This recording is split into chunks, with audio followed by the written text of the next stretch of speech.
untuk mengingatkan kembali diri kita masing-masing keberadaan diri kita dengannya. Apakah apa yang Nabi Shallallahu Alaihi Wasallam sebutkan dalam hadis itu ada pada diri kita atau tidak?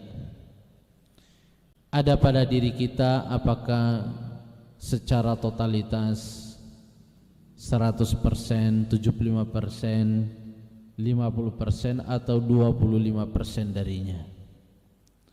Sehingga Nabi Shallallahu Alaihi Wasallam yang tidak asing di telinga kita, sudah sering kita dengar, tapi sangat penting untuk selalu kita tadabburi untuk mengingatkan kembali diri kita masing-masing keberadaan diri kita dengannya.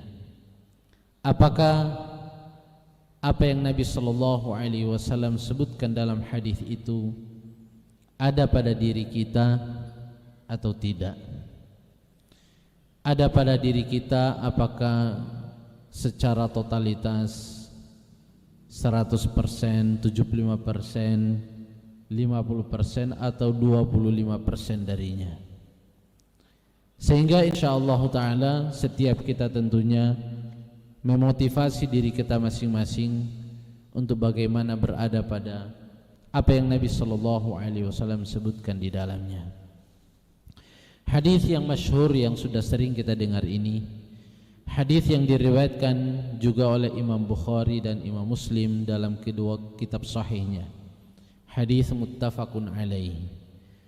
Diriwayatkan dari sahabat Rasulullah sallallahu alaihi wasallam yang paling banyak meriwayatkan hadis Nabi, yaitu Abu Hurairah radhiyallahu taala anhu. Beliau mengatakan Rasulullah sallallahu alaihi wasallam bersabda, "Sab'atun yudhilluhumullahu fi dhilli yauma la dhilla illa dhilluh."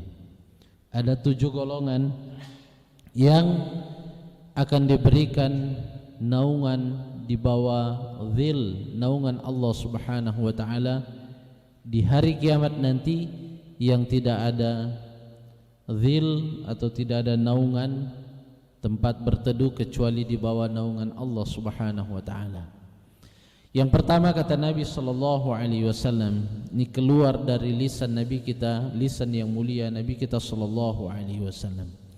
Yang pertama kata Nabi sallallahu alaihi wasallam, imamun adil, seorang imam atau pemimpin yang adil. Yang kedua kata Nabi sallallahu alaihi wasallam, syabun nasha'a fi ta'atillah, seorang pemuda yang tumbuh dalam ketaatan kepada Allah Subhanahu wa taala. Yang ketiga, rajulun qalbuhu mu'allakun bil masajid, seseorang yang hatinya terikat dengan masjid, ya, Allah Subhanahu wa taala. Yang keempat, rajulan tahabba fillah ijtama'a alaihi wa tafarraqa alaihi, 2 orang pemuda yang saling menyayangi atau mencintai karena Allah Subhanahu wa taala. Mereka bertemu karena Allah dan berpisah juga karena Allah Subhanahu wa taala, atau berpisah juga di jalan Allah Subhanahu wa taala. Kemudian yang kelima kata Nabi sallallahu alaihi wasallam, wa rajulun da'athum ra'atun dhatu mansibin wa jamal wa qala inni akhafullah, seseorang yang diajak oleh seorang wanita yang punya kedudukan dan kekuasaan dan punya kecantikan, akan tetapi dia menolak dan mengatakan inni akhafullah, aku takut kepada Allah Subhanahu wa taala.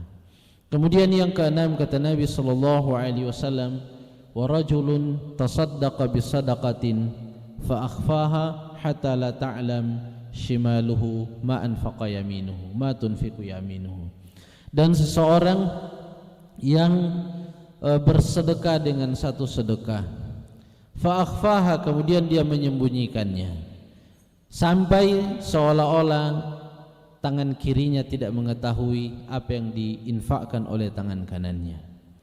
Kemudian yang ke-7 kata Nabi sallallahu alaihi wasallam, wa rajulun dzakarallaha khalian fafadat aina, dan seseorang yang berzikir atau mengingat Allah Subhanahu wa taala dan berlinang air mata karena rindu untuk bertemu dengan Allah Subhanahu wa taala.